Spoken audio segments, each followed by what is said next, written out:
Hello friends, மாடி தோட்டத்தில் இந்த மாதிரி கொடி வகை காய்கறிகளுக்கெல்லாம் பந்தல்லாம் ஏற்கனவே இருக்குது. இருந்தால் கூட அது நல்லா கிளைம் பண்ணி போகிறதுக்காக நம்ம என்ன பண்ணுறோன்னா, அங்கங்கே வந்து நல்ல கெட்டியான நூலை வச்சு மேலே கட்டியிருக்கிறோம். அதனால் ஈஸியாக கிளைம் பண்ணி மேலே போகுது. ஆனால் செடி வகை காய்கறிகளுக்கெல்லாம் நம்ம சப்போர்ட் கொடுக்கணும்.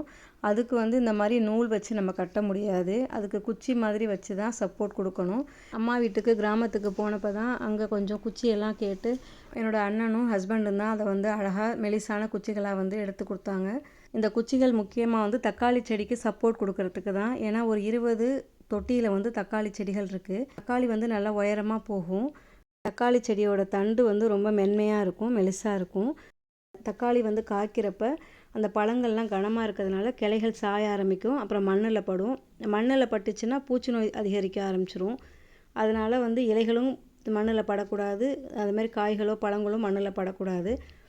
நேராக வந்து நிமிர்ந்து போகணும் அப்படிங்கிறதுக்காக தான் இந்த மாதிரி வந்து குச்சிகள் நடுறோம். இப்படி நேராக போகிறப்ப சன்லைட்டும் நல்லா கிடைக்கும், செடியோட வளர்ச்சி ரொம்ப நல்லாயிருக்கும், காய்களும் நல்லா காய்க்கும். இது தக்காளி மட்டும் இல்லை, மிளகாய், கத்திரி இந்த மாதிரி செடிகளுக்கு கூட நம்ம குச்சியை வந்து சப்போர்ட் கொடுக்கலாம். ஆன்லைனில் இந்த மாதிரி சப்போர்ட்டுக்காக பிளாஸ்டிக்கில் ஸ்டிக் விற்கிது.